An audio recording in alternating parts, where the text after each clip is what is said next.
edition of Beat Beat.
For all those of you who are with us, thank you so much to Cynocephalic Saints, Gabe.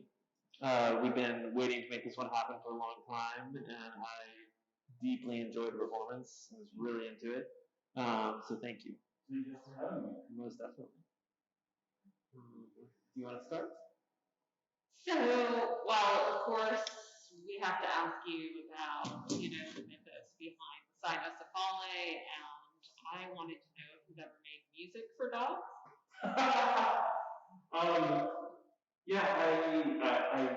It was several years now. I ran across an article about, specifically about Saint Christopher, who is no longer considered a saint because there's no proof of his existence.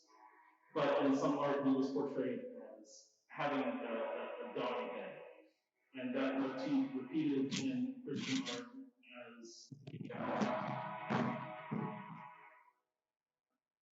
as a way to portray someone at the very edges of civilization. We should pause for the train. I know the train is a way of taking over, right? Is it gone? I think it's okay. Okay. It sort of expanded out from there with people in rival armies spreading rumors that they had one of these horrible dog people who would eat them alive, just to terrify the other side. My interests are very much in the things on the very fringes of civilization. Consider myself an anti-Civ anarchist.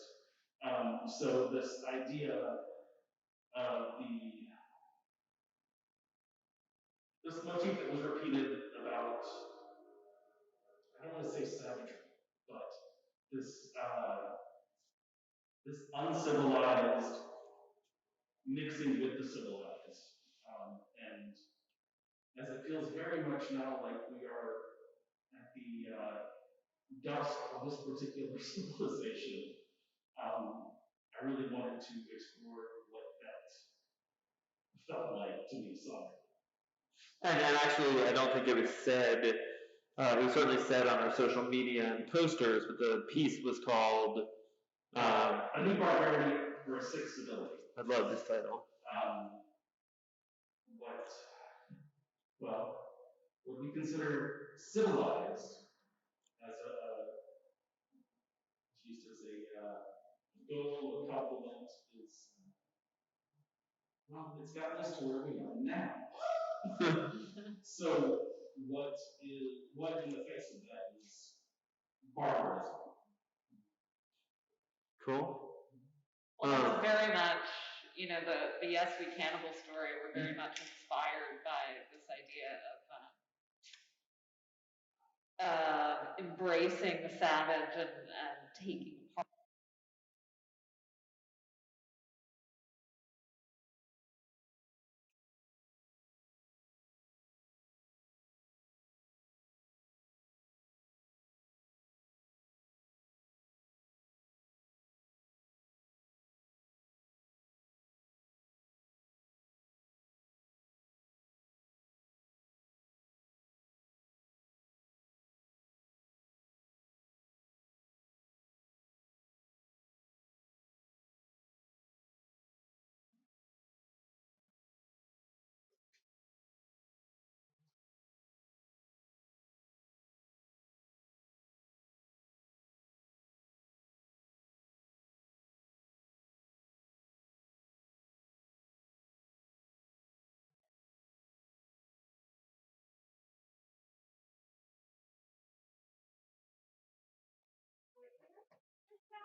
The sound went out when you were watching it? Okay. Let's see. In a nutshell, the point being that the notion of the savage obviously is, this really loaded, charged thing that is very much about being not the West, not civilization, not the, kind of European West. And at the same time, if you really look into the philosophies of those who are called savages, you can discover that this strange kind of civility philosophy. Because there's this way of a different playing of the thing.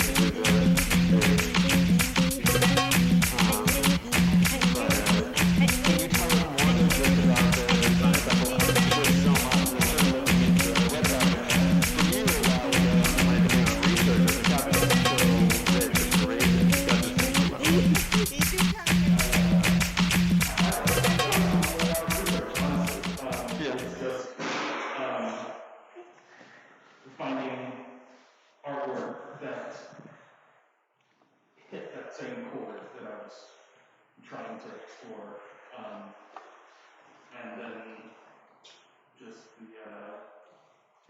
the handful of references to, I mentioned St. Christopher. There was another saint, I can't remember his name. He traveled with two Cynocephalic, who were sort of his bodyguards in Europe. But that's the extent of what I have read on it, honestly. If there was like a germ of why it appealed to you, what was the thing, that most kind of spoke to you?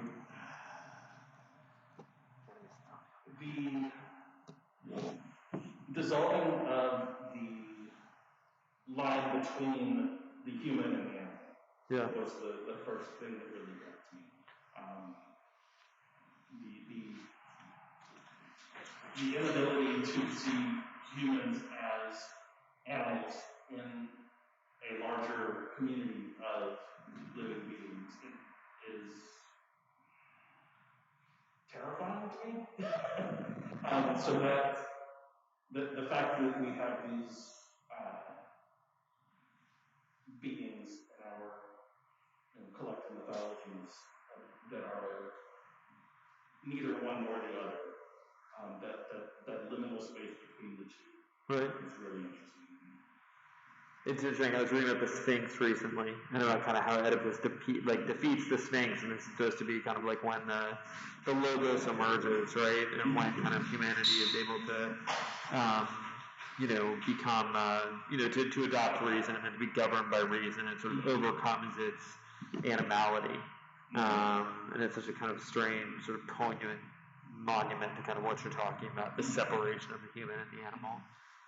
We also run this anarchist political ecology group. It's a discussion group with people from all over the world, and we met this morning, and one of the things that came up was talking about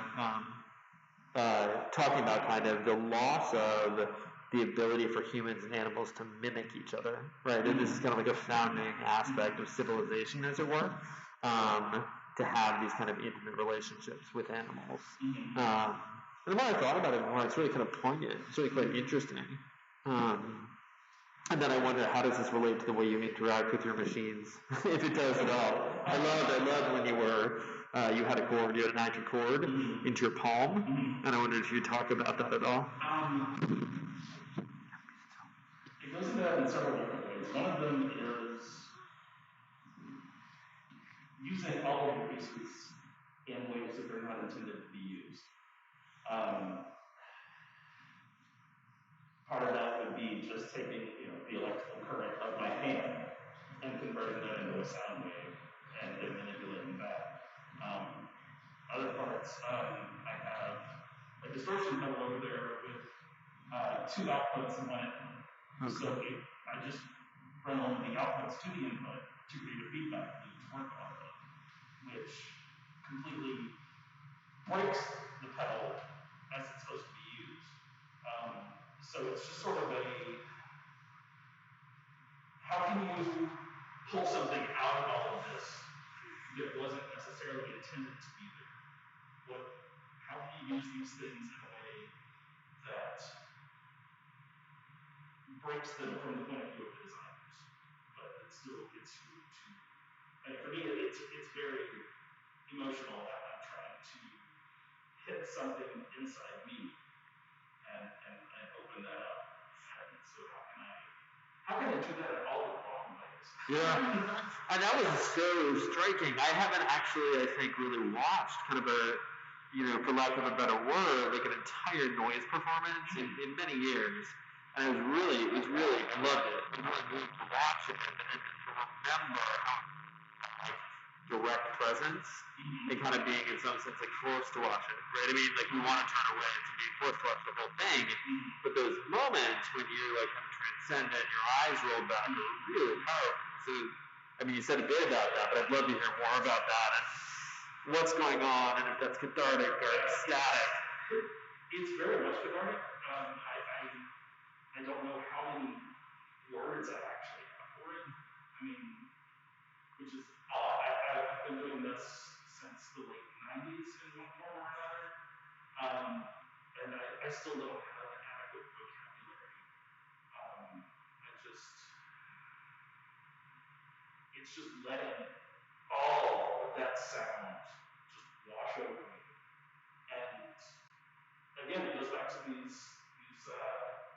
sort of liminal spaces, it actually affects, when you really get absorbed into noise, not just performing it, but listening to it, watching it, it can really just blur the edges of your consciousness. And I mean, when I hit that, and I can just ride that out, it's unbelievable for me. I have no idea how it translates to anyone else. I normally do this in a group with door closed,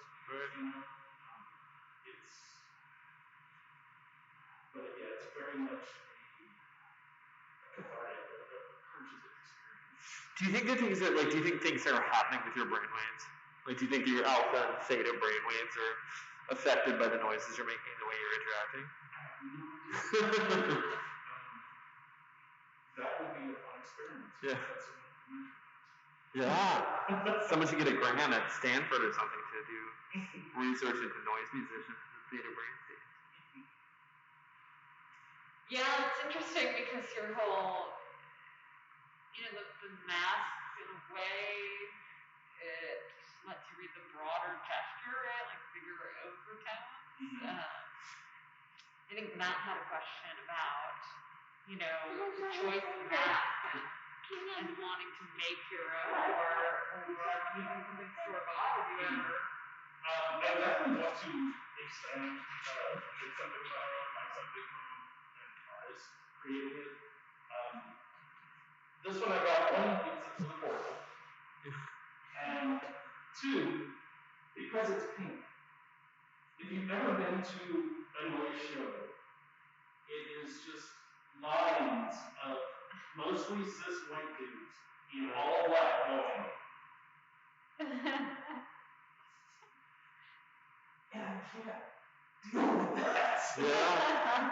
I told myself years ago that I started performing, I would bring some sort of color and some sort of aesthetic into that was contrary to that, that was softer, that was queer, that was just not that solid wall of uncaring black. I mean, it's so, because one of the things I wanted to ask you about, and obviously you know what I'd like to get into probably with this, but why is it? I mean, if we go back all the way to like Throbbing Gristle, like Throbbing Gristle in the 70s were playing with fascist aesthetics, right? And, it made sense at the time, I suppose. It was a different historical moment, and they really were playing with the aesthetics of it. I don't think they were fascist per se, but it did kind of set off this weird association, right? Where we have like very weird white supremacists, being deeply involved in noise music, which is very kind of, small niche community, and playing with the same symbols and kind of creating something that was really, I don't know, almost like mystically dark in this way. And now, certainly there are other like queer noise artists, like, and that's interesting. But I wonder about this kind of draw to misusing things, abstraction, and kind of how in noise music you find this place of freedom where you can kind of like work with and circumvent kind of expectations about technology and performance and all of this. And so I wonder kind of how you understand that. Why is it that noise music, has a connection to white supremacy? Like, this seems completely uncanny, right? Like, it doesn't make sense to me in any other way than to think that early on so much of it was bereft of any sort of symbols. It was so abstract, right, that people looked at it opportunistically and saw this space that was fluid, that didn't have a specific language in its symbols or its sound yet, and thought, I could throw this out here, and if anyone is upset by it, just be like, well, you just don't understand art. right. And it's a thing you see a lot from white supremacists. Yeah. They find one space where they can get in and just start opening that up. Well, it's so interesting because Hitler hated abstraction, right? Like, he saw it as a threat. He was terrified by it. He worked against it. And so we talk a lot about, we're very interested in this. We're working on an article about this right now. Like, abstraction in some ways, has been both kind of the resistance, against totalitarianism, but it's also been kind of the vehicle for it, at least in these little niche worlds. So it's such a strange paradox, right? And I do wonder if part of it was the time and place, because you had throughout Bristol using these fascist and Nazi aesthetic in order to twist them and to do something different with them.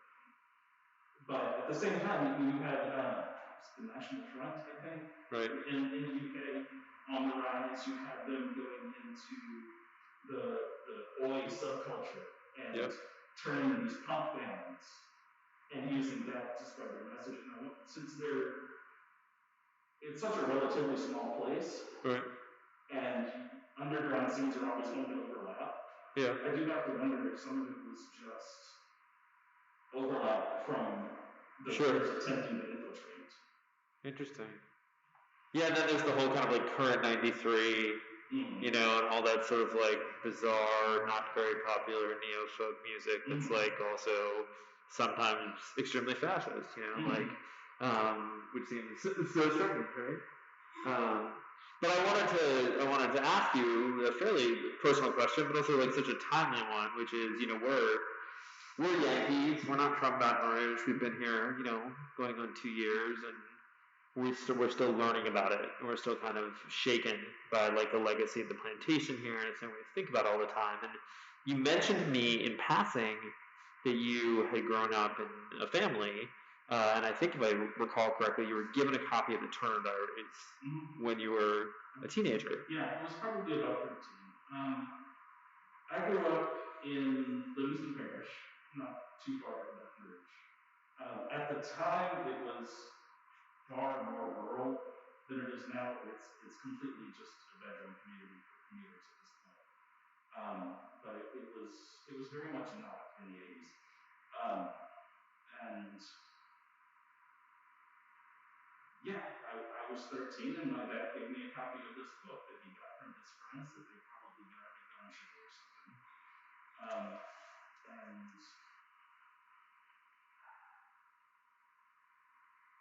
I really didn't know until recently that it was still such a big deal in the white supremacist world. Yeah. But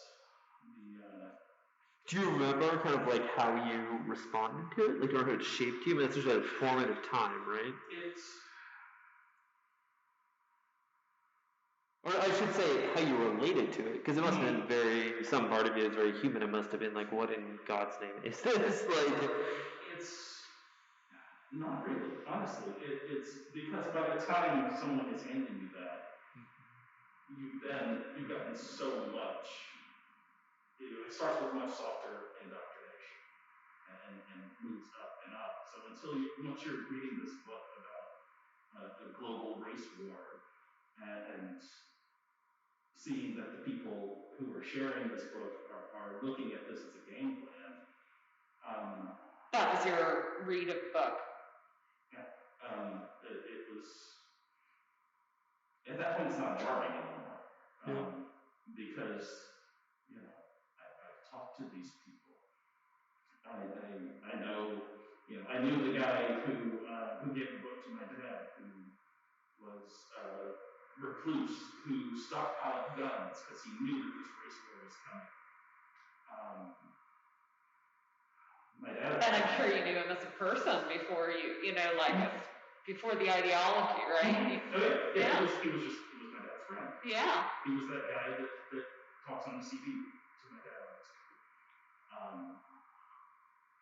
That was another thing. CB radio was really used a lot at that time to communicate a lot of this stuff. For that reason, or because people were enthusiasts, or because at the time, everybody with a pickup truck had one. At least where I lived, Why? To evade police, or no, just for fun. Yeah. There were guys who would basically play a parish-wide game of hide and seek one night a week, and they would use the CD to talk to each other while they were doing it. That sounds so fun. Yeah. It's like sort of a weird mashup of like white nationalist and like situationist games or something. Like, that's cool. It's funny, when I was growing up, I used to look at Stormfront. Stormfront. I was fascinated by it. I remember kind of Nazi skinheads in the punk scene when I was a kid, and I just wanted to understand, like, what was this?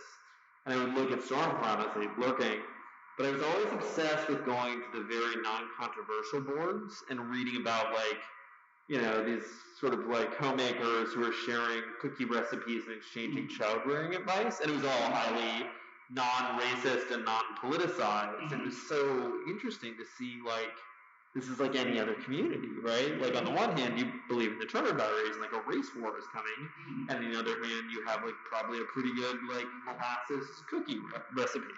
And something about like that juxtaposition still sort of intrigues me and like haunts me to this day. It's like, how do we do we move to, do we enact the other side of the war, in a sense, I guess, against white supremacy? Or is it that common, I don't want to say humanity, but that kind of common personhood, you know what I mean? Which, like, is that the basis through this crisis, And I really wonder what you think, because you have such a unique vantage. As I got older, as I moved away, as I started meeting more people, it really, the lines that people find to draw between, it comes back to the line between human and animal. There's this line of, well, these are actual humans, and within that, you exchange cookie recipes. Right. It's normal everyday life. Right. But then you cross that line, and everything changes. Yeah. And they carry these two different worlds around. And so much of it is based on where they draw that line.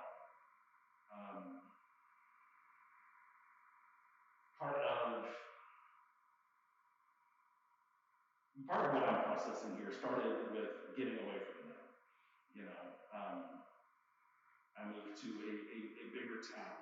I went to college and met a lot of different kinds of people. And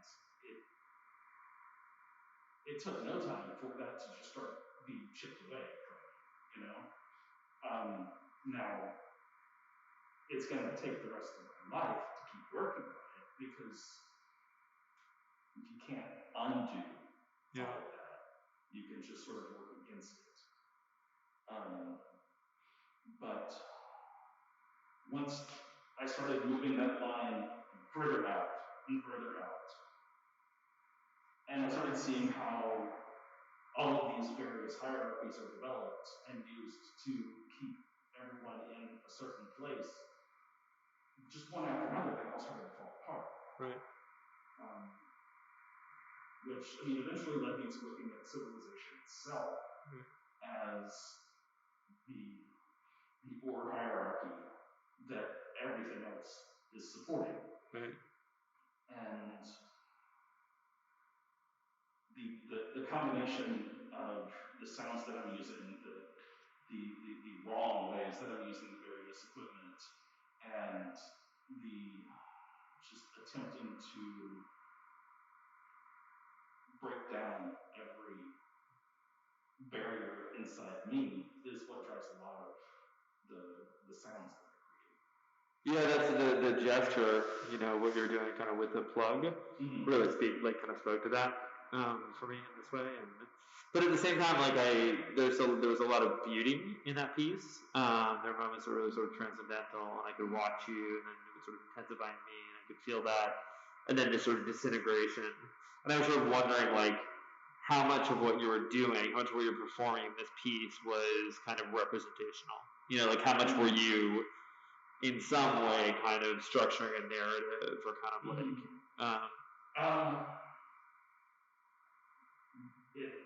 I'd say there was a narrative in there, the very soft one.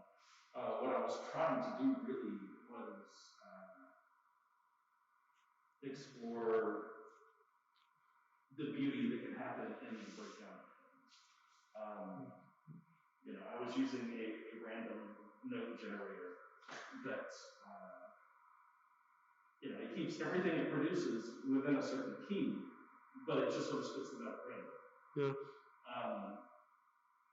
And I'm looking at that as, at what point does that stop? Does that start or stop being music? If all of these random notes that are being spit out are within a particular key, but there's no melody, there's no rhythm, does it still count as music? If it does or doesn't, is there still beauty in it that you can relate to, even though it's completely outside of the language of sound that we've been surrounded by our entire lives? There's so many beautiful parallels between your kind of adoption of the Cynocephali and your history and the way you're talking about making your music, and that, in my understanding, they could understand language, but they couldn't speak it themselves. Yeah, and so then what did they do? Right? Right. Did they do what they were accused of doing? Were they guilty? Did the dog-faced monsters actually consume human flesh, right? Because they couldn't speak. So interesting. I mean, is there something about kind of not having breath and voice, right, that leads to violence? You know what I mean? I don't know. Did you participate in the uprising? Were you at marches and back in June and sort of when at the peak of the uprising here? I think the last thing I went to, honestly, was probably 2016. I'm blanking on his name because I'm not in Baton Rouge. When Alton Sterling reached out. I happened to leave slightly early the day that my friends all got the shit beat out of them by the cops for being on a porch that the cops didn't want them on. No charges, I assume. No. We went to the George Floyd. I think it was the first uprising. The first protest at the Capitol, and it was very jarring coming from places that are more radical, where the mayor was there. It was peaceful, and there were sort of pre-printed signs that were all about civil rights, and supported black businesses, which is great. But there was so little condemnation of the police, and that was one of my most formative Baton Rouge moments, was seeing, wow, I didn't see a single abolish the police sign here. Which is to say, neither here nor there about abolishing the police, but at the same time, the fact that's not represented here at this moment when people are burning down police stations, that really tells me something about this city. You cannot do that politics here. Yeah. You will get pushed to the side by the people who, want us to have polite, primitive marches with specific routes that we're going to take, and we're going to have the police, and they're going to stand on the side and make sure everything goes okay. And that's as far left as you get in Baton Rouge. Do you think that's because of fear? I mean, do you think that's that people understand? Is it implicit? Is that the plantation surviving? Is it? I think it very well could be. Part of it is just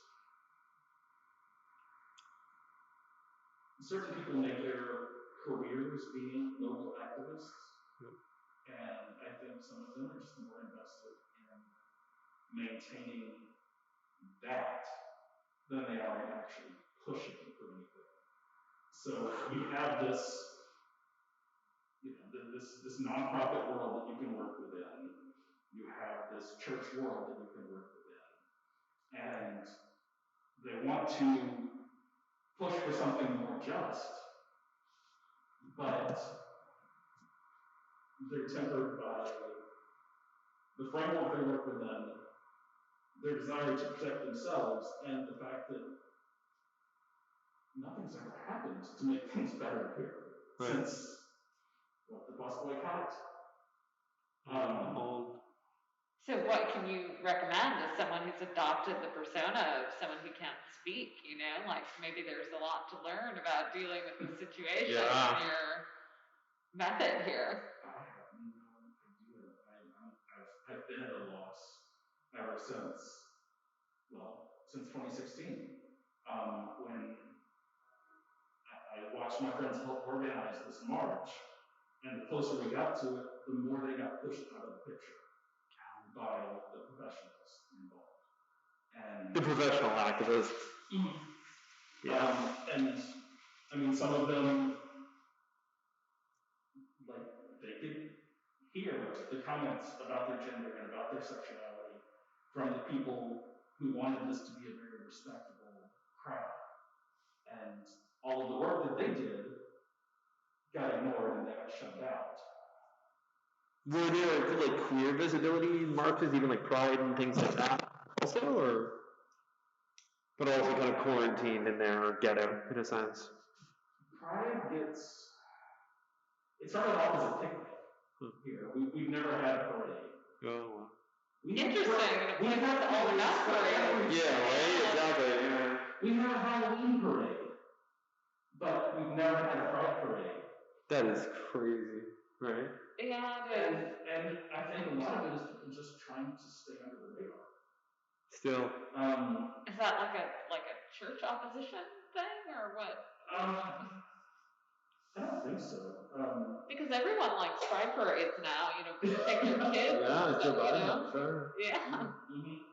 The last time I went to Baton Rouge Pride, it's a festival that was held at the Riverside, and I don't remember if it was Baton Rouge Police or East Baton Rouge Parish Sheriff's Office had a booth there, and that was it. I was done. Wow. Yeah. No, they have since disinvited them, which is great, and I commend Baton Rouge Pride for doing that. But it's sort of the future, though. I always, every once in a while, I remember and send it to someone there. There's a 2016 long release by the CIA on their commitment to diversity, right? And so it has like this kind of wonderful set of pictures of people from so many different backgrounds and different appearances. It's all about how, the CIA deeply values, a diverse workplace. And it's one of the most amusing, ironic, bizarre documents of all time. So what do you do then so we obviously are here, on Government Street. We have the Electric Depot across the way, and we have a lot of various initiatives, some of which are in line with some of what you've talked about vis-a-vis professional activists.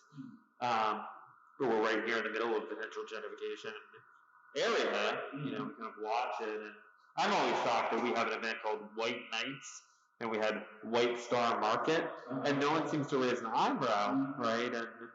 And that's not even to say that all the gentrification here seems like it's along race lines, but what do we do? Give us some advice. Like, how do we participate in trying to,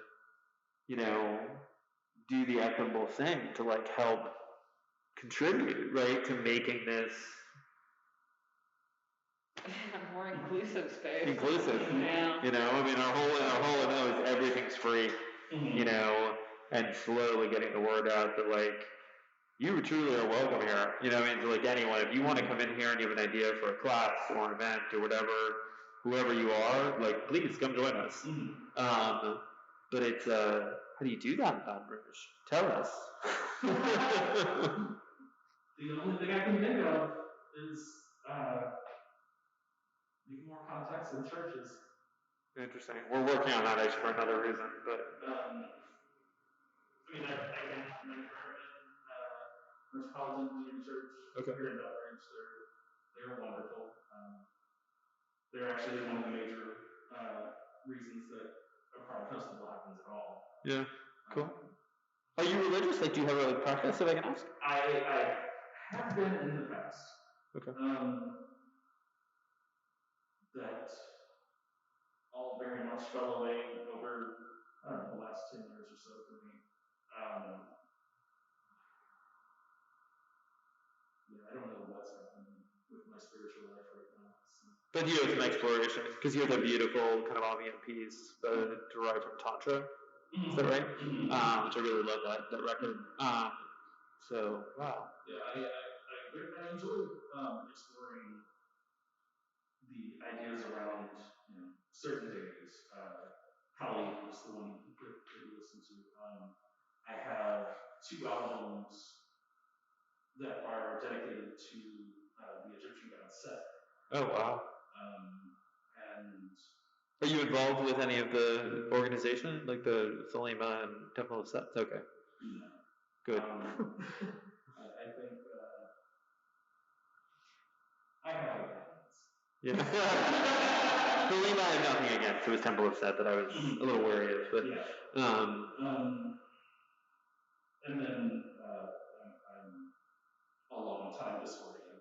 Yeah. So cool. So anything that's exploring entropy or decay or chaos, I'm very interested in. Or nothing. So like so now the emptiness in Buddhism is really interesting to me. Cool. Well, thank you so much. This was an amazing set. Yeah, it really was beautiful. I really enjoyed it. And you have new stuff. I know you have stickers. Yes, you have stickers. I'm getting some CDs. I've got some test runs coming just to make sure everything is going to come out. If we should work something out. We're still working on, we're very busy, so we're still trying to get our Patreon and Etsy up. But if you want to figure out how to sell stuff through there, you're more than welcome to. We'd love to represent you, and I hope you're going to come back and do more. Yeah. Do you have any questions for us? Yeah. Just want to say thanks for inviting me. I've been, like I said, I've been doing this since 97-ish. Cool. This is the first time I've done a performance at all. In your oh life? My God, really? Wow. Congratulations, that's phenomenal. That really makes my day. Yeah. It's always wonderful to do new things for the first time. I mean, that's part of why Matt and I wanted to start the space, is we both grew up, like, in our childhoods, we had places where we went to where people could, like, do their first art show and their first musical performance.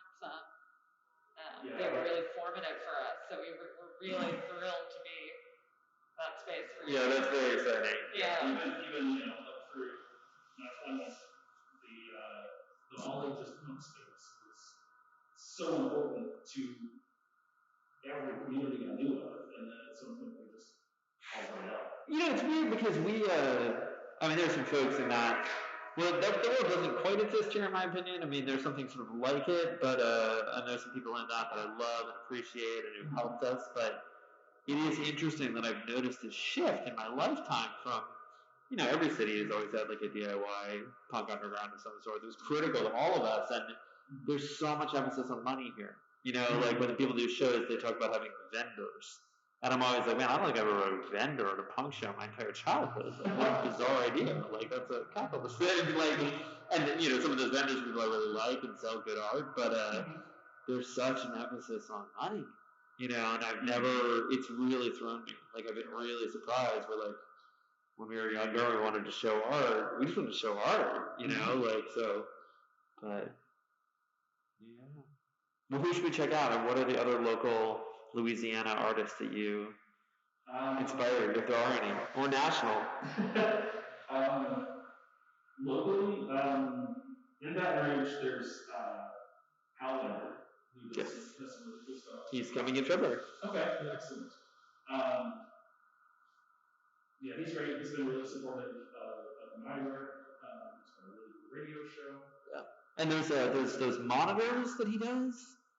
The color monitors he does, or maybe it's Tentative Power, right? It's two guys. It's Hal and I don't know. It's two. I believe it's two guys, and one of them is doing these kind of really beautiful, like kind of modified televisions. Yeah. I see on Instagram. I don't totally understand. I'm like, God, this is gorgeous. So we're really excited about that. And then Savage Garden, or Rude Garden, maybe it's another sound artist, but okay. In New Orleans, Strength Panic just moved away. Okay. They were based in New Orleans. Proud Father, Shitload puts out a lot of stuff. Have y'all been to Sisters in Christ in New Orleans? No. You should check it out. It's Yeah. a wonderful record/bookstore. Oh yeah, I have it there. Okay, I know what it is. Yes. They, I know they sell some shitload of tapes there. Cool. It's the noise. People are few and far between around here. Yeah. There's some really cool people doing things. Cool. Well, all right. Well, thank you. Stay safe during the hopeful last days of COVID, right? Yeah. And let's work together. Thank you very much. Yeah. Thank you. Thank you. All right.